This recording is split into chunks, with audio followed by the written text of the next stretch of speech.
Morning to all, welcome back to another video. In previous video we discussed the Rutherford's model for the structure of atom, in which we discussed the main points of Rutherford's model. But today we are going to start with the drawbacks of Rutherford's model. What are the failures of Rutherford models, और ऐसे क्या कौन से points थे जिनसे Rutherford's का model fail हो गया.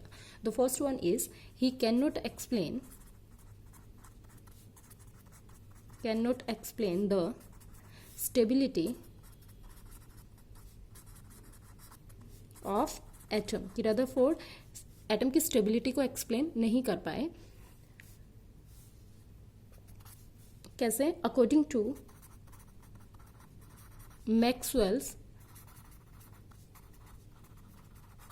इलेक्ट्रोमैग्नेटिक थ्योरी,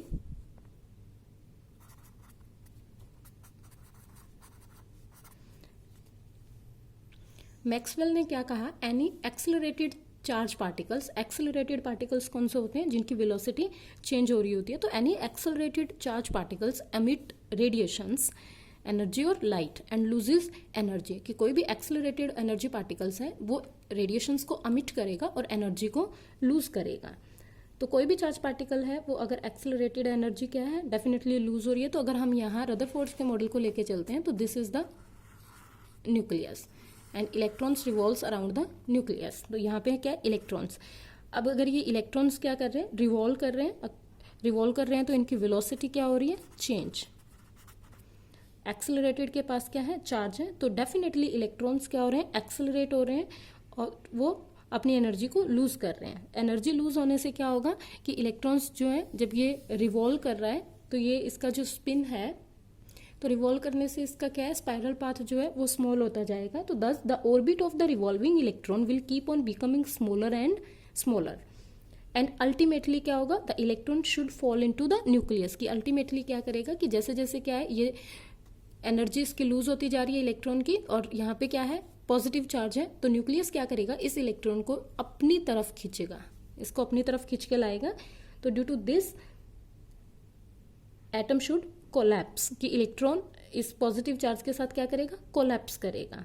तो however this actual doesn't happen and atom is quite stable. कि हम जर्नली अगर हम देखते हैं तो ऐसा नहीं होता है कि इलेक्ट्रॉन जो है वो न्यूक्लियस में फॉल नहीं करता है, कोलैप्स नहीं होता है. एटम जो है वो क्या रहता है? इलेक्ट्रिकली न्यूट्रल रहता है, स्टेबल रहता है. तो Rutherford model couldn't explain the stability of atom. तो रदरफोर्ड ने क्या किया इस तरह से कि एटम की स्टेबिलिटी को एक्सप्लेन नहीं किया. तो after the discovery of Maxwell electromagnetic theory Rutherford का जो मॉडल है वो फेल हो गया. And the second point is, Rutherford के मॉडल का फेलियर का सेकेंड पॉइंट क्या था? It can not explain the line spectra. Inability to explain the line spectra. कि लाइन स्पेक्ट्रा को एक्सप्लेन नहीं कर पाया. लाइन स्पेक्ट्रा क्या होता है? स्पेक्ट्रम क्या होता है? जब भी किसी भी एक स्पेक्ट्रम में हमने क्या पढ़ा हुआ है कि जब भी किसी भी प्रिज्म में से व्हाइट लाइट पास करती है तो वो हमें 7 कलर्स देती है, विबग्योर बन जाता है. तो इसने रदरफोर्ड ने क्या किया? Inability to explain the line spectra. And the third one is inability to describe distribution of electrons and energies of electrons. कि रदरफोर्ड ने इलेक्ट्रॉन्स का डिस्ट्रीब्यूशन कि कौन सी शेल में कितने इलेक्ट्रॉन्स रिवॉल्व करेंगे, तो उनको इलेक्ट्रॉन्स का डिस्ट्रीब्यूशन और इलेक्ट्रॉन्स की एनर्जीज की हर एक इलेक्ट्रॉन की एनर्जी कितनी होगी, इन सब चीज़ों को उन्होंने एक्सप्लेन नहीं किया. तो due to this 3 points Rutherford का मॉडल फेल हो गया. तो before going to start Bohr model of atom जो आज के टाइम में हम पढ़ रहे हैं, तो बोहर मॉडल को स्टार्ट करने से पहले let's we discuss some basic terms. Atomic number and mass number, जिसको हमने फर्स्ट लेसन में भी डिस्कस किया था. तो now what is the atomic number of an element? Atomic number क्या होता है किसी भी एलिमेंट का? कि let's x is the element, तो इसका एटॉमिक नंबर क्या हम यहाँ राइट करते हैं और मास नंबर हम इसको यहाँ पे लिखते हैं. तो एटॉमिक नंबर क्या होता है? Total number of proton present in the nucleus. Total number of proton present in nucleus or total number of electrons present in the neutral atom. So this is the atomic number. And what is the mass number? Mass number क्या होता है? Number of protons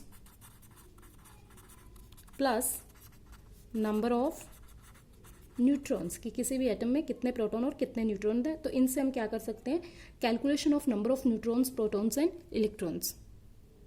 next is the isotopes कि isotopes क्या होते हैं। तो isotopes क्या होते हैं, the elements having same atomic number but different mass number, कि जिनका मास नंबर क्या होता है, different. For example H11, H12 and H13 की हाइड्रोजन कितने आइसोटॉप में एग्जिस्ट करता है, 3 में।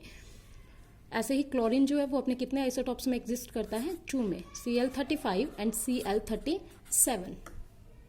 नेक्स्ट इज आइसोबार, जिनमें क्या होता है, डिफरेंट एलिमेंट्स जिनका एटॉमिक नंबर डिफरेंट होता है बट मास नंबर सेम होता है। For example argon 1840 and calcium 1940 की कैल्शियम, आर्गन और कैल्शियम का एटॉमिक नंबर कितना है, 18 एंड 19, बट इनका मास नंबर कितना है, 40, मास नंबर क्या है, सेम है। तो ऐसे स्पीसीज को हम क्या बोलेंगे, आइसोबार्स।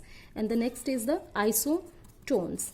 आइसोटोन्स क्या होते हैं, the atoms of different elements which contain the same number of neutrons, क्या आएंगे, same number of neutrons।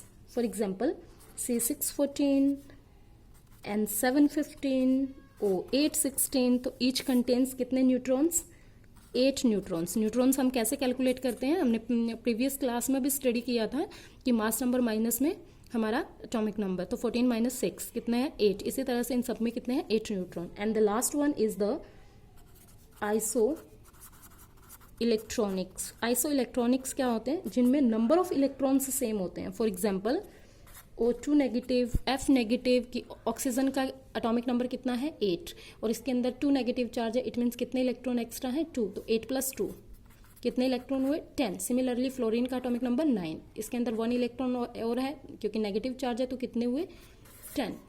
तो आइसो इलेक्ट्रॉनिक्स क्या होते हैं, the species containing the same number of electrons are called isoelectronics. So guys, keep revising this, and in next video we will continue with the Neil Bohr model.